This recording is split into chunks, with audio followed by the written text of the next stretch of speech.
Hey guys, I'm going to offer up probably a fairly long talk today, and excuse me. In some sense, it's a sort of continuation of the kind of general philosophy upload I made yesterday.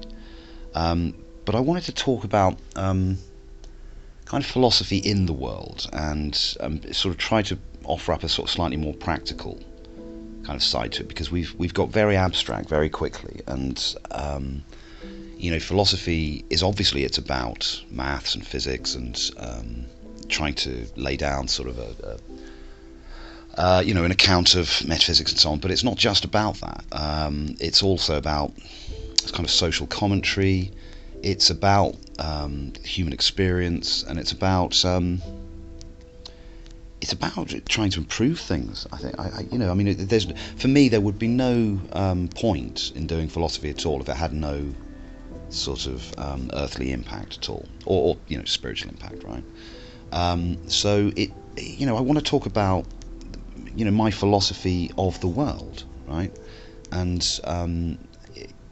how I feel about the world, perhaps because of my philosophical outlook on things, and how it's affected my view of things, and why I think it's important, why I think it's troubling, why I think it's refreshing, and ultimately inspiring, right? So I wanted to kind of start by saying that I'm going to kind of title this talk, I'm going to call this talk "Ignorance is not bliss," right?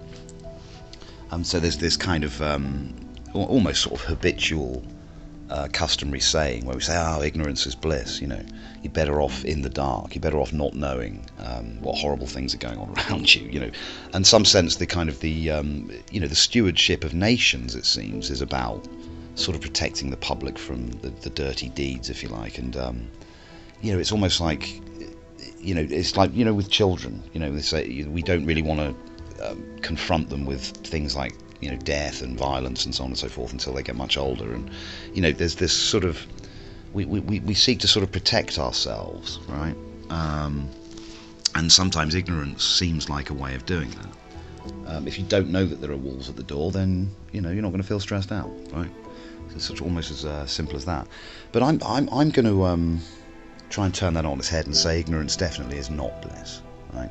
And I'm going to try and argue that ignorance is one of the causes of the crisis that I'm confident in saying that I think we're in. I suspect that sort of all times in human history people think they're in a crisis. There probably are. There's probably been some wonderful patches of peacetime and stuff that never get talked about in the history books, of course, because we seem to have this imperialistic kind of history of lords, ladies, kings, queens, and battles. Right? It's all very imperialistic and sort of patriotic and so on. That's certainly how I was taught history at school. We just played up so much in that lesson. We ended up just watching Faulty Towers. I think it was we were so disruptive. And, it was just the content was so utterly boring. It was just a history of beheadings and marriages and names, and I don't feel we ever really did any history. Anyway, so I've obviously kind of looked into history in my own time since then, and found some pretty cool stuff. It's not all just a history of kings and queens. It actually is a social history. I'd say, if anything, it's the ordinary folk. It's their perspective that you need on an age to really understand what was going on with it, rather than some, trumpeted, emphatic account of the glory of our leaders and stuff like that, which is obviously perpetuated through the generations because it helps them manage us, whoever they are, right? Ignorance is not bliss. Now, just do a little bit of history of philosophy here. Now, Socrates was sometimes criticised for not really having his own views. He seems to get invited as a guest around people's houses, various aristocrats, traders, merchants, intellectuals of ancient Athens, and they invite him to speak. And what you notice is he seems to spend most of his time asking them questions, and asking them about their assumptions and trying to overturn their ignorance, if you like, right? So there's various attempts like to define justice and what is the good and what is beauty and so on. And he just basically tears down everybody else's position. But there's one thing he is actually kind of sort of cited or understood as saying, and that is that ignorance is not bliss, right? So for him, justice follows knowledge. So if we have all the facts and we have an understanding of our situation and what we really are and so on, then justice will just follow naturally, right? So he's saying that, there cannot be an evil act performed by someone with wisdom and knowledge, right? So, for him, evil is just ignorance. And it seems like an oversimplified position, but there's something in that, isn't there? Because you might say that, you take someone who's a violent criminal. Well, they may have been raised in a violent house, or they may have been coerced into violent actions, or had traumatic episodes and so on and so forth, right? So they're ignorant of the world of love and parental support, and they're ignorant of community and family and so on, and they're acting as sort of rogue agents now, so they're perhaps ignorant of those sort of social values, and so they don't perpetrate those social values. In fact, they perpetrate quite the opposite. So, you can see that there is some case, even perhaps even modern psychology might kind of agree or sort of lean towards his view here. So I'm with him. I think if we understand our situation here on planet Earth, or even understand it better, I think you'll find that better behaviour will ensue. Right? So you might think, in that sense, perhaps I'm a political idealist as well as a philosophical idealist. But let's get on to why I think that's the case. Okay. So materialism, as a scientific and philosophical paradigm or movement, I think it has kind of hijacked the human soul, and I say that kind of metaphorically. I'm not going to offer up any technical definition of the soul, but you know what I mean when I say they've kind of materialized us in some sense, right? The materialist way of looking at the universe, which was inherited from sort of 1800s after massive advances in science and the scientific method, which have proved extremely useful in terms of industry, efficiency, mechanization, automation. They've been extremely useful in terms of those things, but not very useful in terms of what they say about the nature of reality, what they imply about our role within reality, and so on and so forth. And my contention is that the shift towards materialism in philosophy has made things much worse for all of us, right? Now, here I might face immediate contentions based on, there's loads of statistical data that suggests that things are actually much better for people than they were. So literacy rates, life expectancy, general health and well-being, and so on and so forth have apparently improved dramatically in modern times. But then I'm still going to venture, and again I think I've got evidence to support this claim, that things have actually still got worse for us. No matter how much longer we live, no matter how much data we've got to support this idea that we're better off, I still deny it. And you might think, well, okay, you're just denying sort of science here. Well, that's where I think philosophy comes in, to actually test these scientific claims and look at what they're really saying. So for me, the reason materialism sort of hijacked the soul, let's just sort of look at that. It's hijacked the soul because it's convinced the vast majority of us that we are sort of organic machines. And it just seems sort of every other week, there's new kind of reports about how we can sort of model brain activity, how we can model consciousness, how we can model behavior, to such an extent that you might think that we're entirely predictable. And indeed, some modern commentators, Sapolsky included, are suggesting that we live in a deterministic universe and we have literally no choice over what we're doing at all.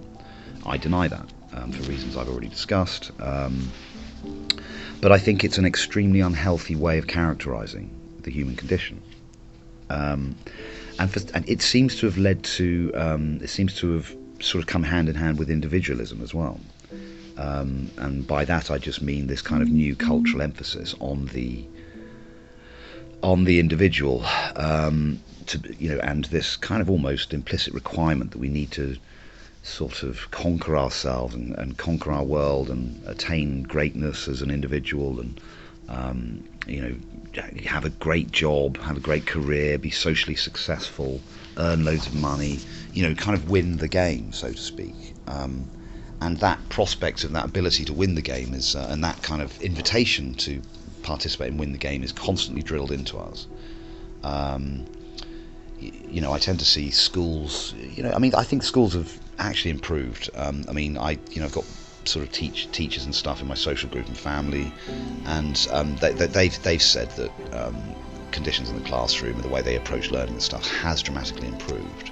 But for me, there is still an element of sort of coercion, kind of psychological, subtle, and not even necessarily deliberate, but probably designed in some sense to engender a certain amount of conformity. I mean, this is something that Noam Chomsky comments on, and how sadly in industry and academia, government, we kind of promote the goody two shoes, the conformist, right? So the people who prosper in school, obviously the system is to a degree going to reward the academically talented and intellectual kids, right? But there's a ton of kids out there that kind of probably have the potential to be real genius, but just don't have the right conditions in which to learn, either at home or at school. It doesn't favour their particular learning methods. And again, a lot of this learning theory is far better understood these days, and certainly things like autism and dyslexia. Again, there's several dyslexics in my social group who are some of the smartest people I've ever met, but they came through a school system that totally didn't understand their situation, and they were put down into all the bottom classes and so on. And so they literally had to claw their way back into some sort of self-respect before they could go on and then do degrees and stuff in later life, realising that their condition is not a cognitive impediment at all. It's just it's a manner of sort of learning. So I think that improvements have been made, but really when you look at the school system, we group all the kids up together, and largely from the age of sort of 4 to 12, they're kind of together in one sort of group. Then they go to big school where they're merged with loads of other kids, so they then become a kind of a little fish in a big pond, and that can be quite unsettling for kids. And then of course at the age of 16 they're then split off into colleges, so that community is then further divided.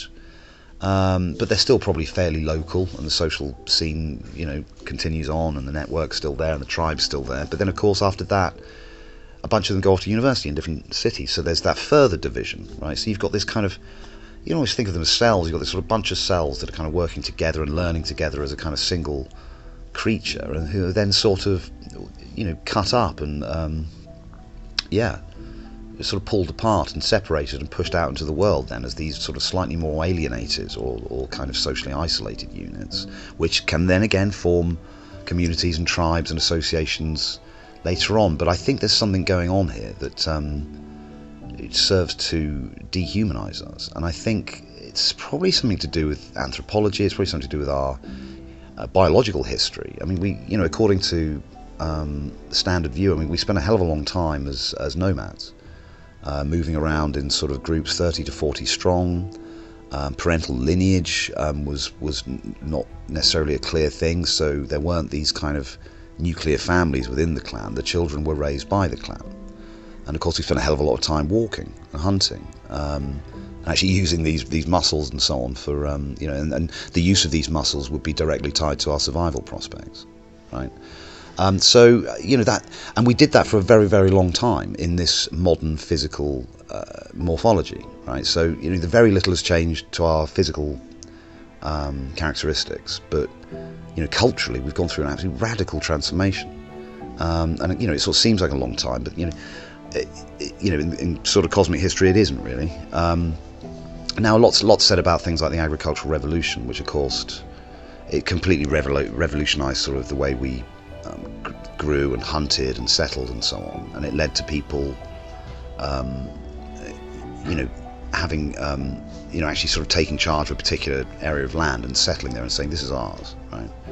Then of course, then with all the sort of security requirements, sort of building fences, and because if you invest so much effort into ploughing and sowing and so on and so forth, that effort's kind of stored up in the ground, and then it's stored up in your stocks, right?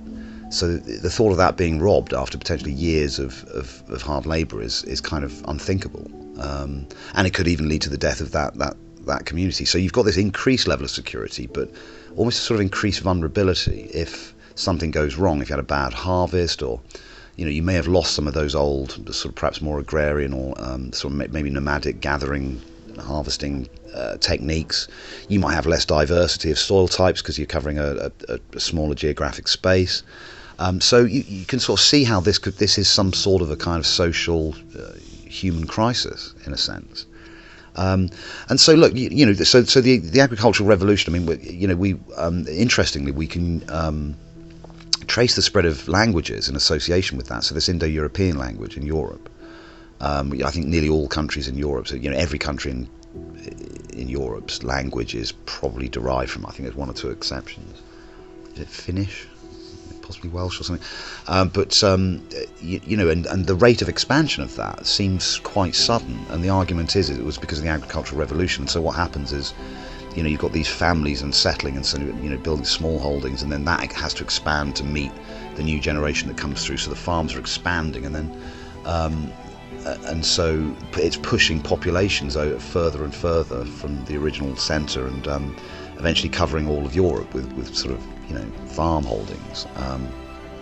And so with that came certain symbolic languages and stuff to help support trade and train the staff and so on and so forth. And so it helped support the spread of language. But what it did is it stopped us from walking and stopped us from wandering around the world and seeing it as something that we're a kind of a part of, rather than something that we're isolated from, which is what you get when you start sort of heavy agriculture and start building walls around it and saying, there's this new thing, there's this new abstract idea called the farm that was never there before, right? And what comes with that concept of farm? Well, sort of ownership, rights, entitlement, politics, negotiation, compromise, family disputes, and so a whole new kind of way of thinking about our behaviours was introduced. I'm not sort of rose-tinted spectacling the whole nomadic way of life. I'm sure there were horrible struggles, and with the agricultural revolution came all sorts of benefits, and technological advances and so on and so forth. I mean, we might get into the question of what is progress at some point a bit more deeply, but let's just sort of stay with this notion. So I'm saying in some sense that the human body and mind, arguably, has gone through a kind of radical shock, really, in the last few thousand years. Accelerated dramatically by the Industrial Revolution, where, not only have we now got people living static, settled community lives, where literally you would kind of die in the same place you were born, probably in exactly the same social conditions and class status and so on, or rank or whatever. And then, that's a shock to the human body and mind in itself.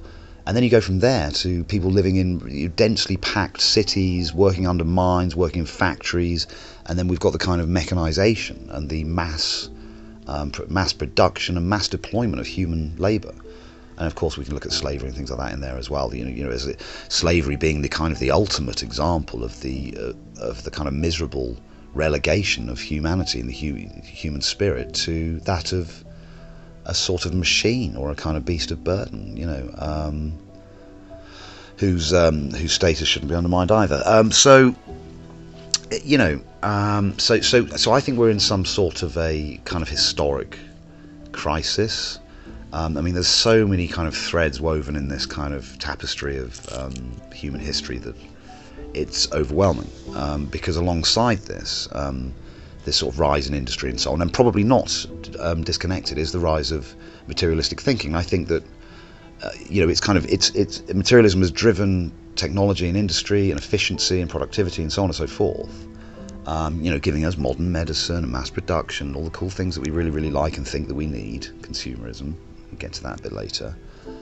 But it's taken, our payment for that. You get nothing for free, right? You think of that all the way down to the lowest level, right?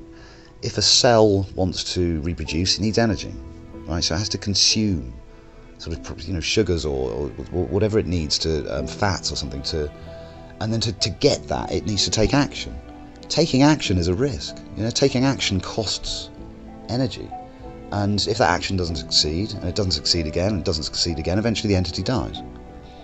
Because the rate of, this is what homeostasis is about. It's the rate of sort of effort to attain the requisite energy cannot exceed the rate of sort of damage to the system because of the effort, or neglect to another area of the system, for example. So, all the way through, so, life seems to be a stick of rock that says negotiation all the way down. Everything is negotiable, right? So there's nothing for free. It's like it's like a one big bartering exercise at all scales, really. So, if I want to get a job, I have to go out and get on the bus. I might get run over. I have to pay for the bus fare. I might not get the job. So the risks and the costs on that occasion have not been met by the the outcome. But we kind of know that we think, well, hang on, if I just keep pushing, eventually, it's like Monte Carlo, isn't it? Eventually going to hit the target, right? So, that's an interesting thing. Where do we get to there? So yeah, the crisis, and I think that I mean, if we ask ourselves, are we in a crisis? I think the answer is fairly obvious, right? All you've got to do, I mean, it's like 10 minutes on the Office for National Statistics or the World Health Organization. Just look at global demographic data, right? There's tons of stuff on an ONS, right? I think, what you'll see is things like sort of national debt going up, inflation going up, mental health issues going up. I think that's just absolutely obvious. I mean, I read something the other day, it was absolutely staggering, that something around 100,000 people in America actually die from the use of prescription drugs. So let's just take a step back from this. So we're saying prescription drugs, legal opiates essentially, so it's almost like the state is selling its own citizens heroin. Right, and it's kind of like it's packaged in such a way as so they can kind of lead, they can be functioning heroin users essentially. So but there's at least 100,000 people dying, right, of these of using these prescription drugs, overdoses, right, and half of those people. Now this is this is, I call it punchline, but this is really what kicks you in the nuts. Is that half of those people, so 50,000 people of those fatalities in America, were actually taking the prescribed amounts. Yeah, so there were people suffering with overdose-like effects, and these people were taking the prescribed amounts, and that's demonstrable, and there's science backing this up, right? So that tells you. Just had a right swipe a call there. It tells you that mental health is on the increase. Mental health issues are on the increase. So most of those people prescribed for these opiates are suffering anxiety, depression, directionlessness, probably some minor schizophrenia and things like this, paranoia and hopelessness, right? Well, why is that? Well, I mean, you could say it's got something to do with the fact that people aren't enjoying their lives. I mean, it's just people, and then you could say, well, why aren't they enjoying their life? Well, one stock answer which you might get from the far right is, well, they're just not trying hard enough. There's this game, everyone plays it, some win, some lose. Now, here's where I agree with Sapolsky, right? I don't agree with him that there's no free will, but I do agree with him that I don't think people should be rewarded necessarily for the things they're rewarded for, and I don't think people should be punished necessarily for certain things that they've done, right? Because the maths has been done that life chances are settled by the age of 5 for many of us. I know you've got the classic stories, the rags to riches, people that have dragged themselves out of the gutter and now look, they're really rich. Wow, hoo-hoo, I mean, but these are sort of freaks, and also when you do the math and you look into it, you find that there was some step up, sort of nepotistic. They had some money from somewhere, and so on and so forth. You look into it, right? People say, oh yeah, Trump, self-made, oh, Alan Sugar, self-made. Nah, you look into it. Yeah, I might stop there.